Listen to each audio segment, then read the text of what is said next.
Caretaker সরকার ব্যবস্থা বাতিল হওয়ার পরও পরবর্তী আরও দুটি সংসদ নির্বাচন ওই কেয়ারটেকার সরকারের অধীনে হতে পারে বলে ওই সময় আপিল বিভাগ যে মত দিয়েছেন ষোড়শ সংশোধনী বাতিলের রায়েও তা উল্লেখ করেছেন সুপ্রিম কোর্ট।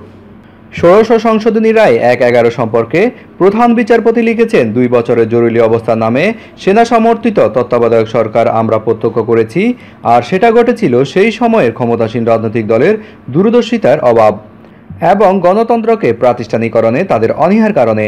ত্রয়োদশ সংশোধনীর বিষয়ে প্রধান বিচারপতি লিখেছেন, সংখ্যাগরিষ্ঠের রায়ে আপিল বিভাগ মত দিয়েছে যে দুটি সংশোধনী নির্বাচন তত্ত্বাবধায়ক সরকারের অধীনেই হতে পারে, তবে শর্ত হলো বিলুপ্ত হওয়া ৫৮ ক অনুচ্ছেদ ৩ ও ৪ দফা অনুযায়ী সর্বশেষ অবসরপ্রাপ্ত প্রধান বিচারপতি কিংবা আপিল বিভাগের সর্বশেষ অবসরপ্রাপ্ত বিচারপতিকে প্রধান উপদেষ্টা পদে নিয়োগ করা যাবে না।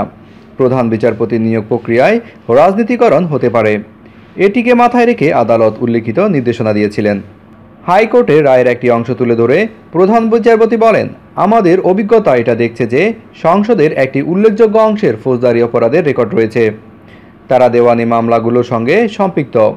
কিন্তু ষোড়শ সংশোধনীর কারণে সংসদ সদস্যরা বিচারকদের কার্যত বসে কৃতজ্ঞ অর্থে পরিণত হয়েছেন, যা উচ্চ আদালতে বিচারকদের স্বাধীনতার দায়িত্বে পালনের হুমকি সৃষ্টি করছে।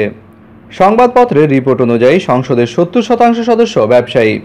অ্যাটর্নি জেনারেল মাহবুব আলম এবং মুরাদ রেজা এ তথ্যের বিষয়ে আপত্তি করেননি। আমরা আমাদের অভিজ্ঞতায় দেখতে পাই, আইন প্রণয়ন সংক্রান্ত সংসদীয় বিতর্কে তারা কম আগ্রহী।